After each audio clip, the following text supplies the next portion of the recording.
IPL first കളി തന്നെ RCB ജയിച്ച്. വലിയ അത്ഭുതങ്ങളൊന്നുമില്ല. നമ്മൾ പ്രതീക്ഷിച്ച പോലെ തന്നെയാണ് കളി പോയത്. ടോസ് ക്രൂഷ്യലായിരുന്നു. ടോസ് കിട്ടി SRHനെ ബാറ്റിംഗ് നയിച്ച RCB 200 ഒതുക്കി. ഒരു ഘട്ടത്തിൽ 200 പോലും ആവുമെന്ന് വിചാരിച്ചില്ല.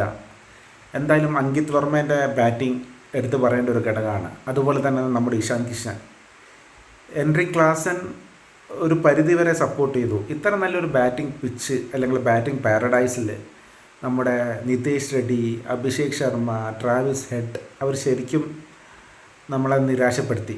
ചിന്നസ്വാമി സ്റ്റേഡിയം ആയാലും വാങ്ഡെ ആയാലും ഒരു പക്ഷെ ഇപ്പം നമ്മുടെ ഈഡൻ ഗാർഡൻ ആയാലും ഫസ്റ്റ് ബാറ്റിംഗ് കിട്ടിയിട്ടുണ്ടെങ്കിൽ മിനിമം ഒരു 230 എങ്കിലും അടിക്കണം.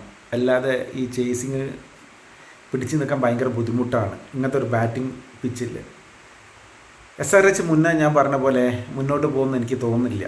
അവരൊരു പക്ഷേ 8, 9, 10 ആ പൊസിഷനിൽ തന്നെ വരിക. എന്തായാലും ഇഷാൻ കിഷൻ്റെ ബാറ്റിംഗ് എടുത്തു പറയേണ്ടത് തന്നെയാണ്. നമ്മുടെ വേൾഡ് കപ്പിൽ ഫോമിൽ നിന്നും കക്ഷി അതേ ഫോം മെയിൻറ്റെയിൻ ചെയ്തിട്ടാണ് നമ്മുടെ IPL തുടങ്ങിയത്. എന്തായാലും ഇഷാൻ കിഷൻ നല്ലൊരു വാഗ്ദാനമാണ് അങ്ങോട്ട്. ഇഷാൻ കിഷൻ ആരും സപ്പോർട്ട് കൊടുത്തില്ല, അത് വലിയൊരു ഘടകമാണ്. SRHൻ്റെ ബോളിംഗ് വളരെ മോശമാണ്. എന്തുകൊണ്ട് നിതേഷ് റെഡ്ഡി ഫസ്റ്റ് ബോൾ ചെയ്തു? ഈ ഇസാൻ മെല്ലിംഗ, ഡേവിഡ് പെയിൻ, നമ്മുടെ ഹർഷൽ പട്ടേൽ, ഉണാകാന്ത് ഇവർക്കുള്ളപ്പം എന്തിനാ ഫസ്റ്റ് ഓവർ തന്നെ നിതേഷ് റെഡ്ഡിക്ക് കൊടുത്തത്? ഒന്നാമത് ഇങ്ങനത്തെ ഒരു ബാറ്റിംഗ് പാരഡൈസ് ആയി പിച്ചിൽ എത്രയും വേഗം ക്രൂഷ്യൽ ബ്രേക്ക് ത്രൂ കിട്ടേണ്ട സമയത്ത് ഇങ്ങനത്തെ ഒരു പരീക്ഷണം നടത്തിയ ഡേവിഡ് വട്ടൂരി ആയാലും നമ്മുടെ ഇഷാൻ കിഷൻ ആയാലും അതൊരു വമ്പൻ പരാജയമായി. പിന്നെ ജേക്കബ് ഡഫിയാണ് എടുത്തു പറയേണ്ട ഒരു കാര്യം. RCB മുന്നോട്ട് പോകുമ്പം ജേക്കബ് ഡഫീൻ്റെ ബോളിംഗ് സ്പെല്ല് വളരെ ക്രൂഷ്യലാണ്. ജേക്കബ് ഡഫി നിർണായകമായ വിക്കറ്റ് നേടിയതുകൊണ്ടാണ് SRH ശരിക്കും കുടുങ്ങിയത്. പിന്നെ വിരാട് കോഹ്ലിനെ പിന്നെ കുറിച്ചിട്ട് അങ്ങോട്ട് പറയാനൊന്നുമില്ല. നമ്മുടെ ചേസ് മാസ്റ്റർ അല്ലെങ്കിൽ ചേസ് കിങ് ഒക്കെ പറയും പോലെ കക്ഷി അതിനനുസരിച്ചിട്ട് അവസാനം വരെ കൊണ്ടുപോയി. വലിയൊരു വിജയമാണ് ഇപ്പോൾ RCBക്ക് കിട്ടിയത്. 15 ഓവറിൽ കളി കഴിഞ്ഞിട്ടുണ്ടെങ്കിൽ നല്ലൊരു റൺ റേറ്റും കിട്ടി. അതേപോലെ SRHന് നല്ലൊരു റൺ റേറ്റും പുറകോട്ട് വന്നു.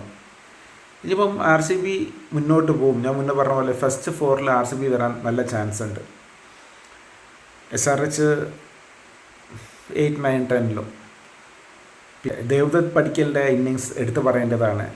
നമ്മുടെ വെങ്കടേഷ് അയ്യർ അല്ലെങ്കിൽ ജേക്കബ് പത്തൽ അവരുടെ സബ്സ്റ്റിറ്റ്യൂട്ട് ഉണ്ടായിട്ടും അല്ലെങ്കിൽ ഇമ്പാക്ട് പ്ലേയേഴ്സ് ഉണ്ടായിട്ടും ദേവ്ദത്ത് പടിക്കലിന് അവസരം കൊടുത്ത് ദേവ്ദത്ത് പടിക്കൽ അത് നല്ലോണം മുതലാക്കി. ഇനിയിപ്പോൾ അങ്ങോട്ട് 2-3 കളി എന്തായാലും ദേവ്ദത്ത് പടിക്കൽ ഉണ്ടാവും. ഇപ്പം റമീൻ ഷപ്പോട്ട് 3 വിക്കറ്റ് എടുത്തു, 54 റൺ കൊടുത്തിട്ടുണ്ടെങ്കിലും ഈ ഒരു പിച്ചിൽ അത് ഓക്കെയാണ്. അതുപോലെ ജേക്കബ് ഡഫിയാണ് ഇന്നലത്തെ താരം. നമ്മുടെ വിരാട് കോഹ്ലിയും ദേവദത്ത് പടിക്കലിനെക്കാട്ടും ഇങ്ങനത്തെ ഒരു പിച്ചിൽ കക്ഷീൻ്റെ സ്പെൽ 4 ഓവറിൽ 3 വിക്കറ്റും അത് ചുരുങ്ങി 27 റണ്ണൊക്കെ കൊടുത്തത്. അതുകൊണ്ട് ജേക്കബ് ഡഫീൻ്റെ സ്പെല്ല് എടുത്ത് പറയേണ്ടതാണ്. ജേക്കബ് ഡഫിക്ക് നല്ലൊരു കൂട്ടായിട്ട് ഭുവനേഷ് കുമാറും കൊടുത്തു. ഭുവനേഷ് കുമാറിൻ്റെ സ്പെല്ലും നല്ല സ്പെല്ലാണ്. കൃണാൽ പാണ്ഡ്യ 2 ഓവറിൽ 26. അവർ അത്ര പ്രതീക്ഷയില്ല. കഴിഞ്ഞ സീരീസിൽ കഴിഞ്ഞ IPL നല്ല ഫോമിലായിരുന്നു കൃണാൽ പാണ്ഡ്യ.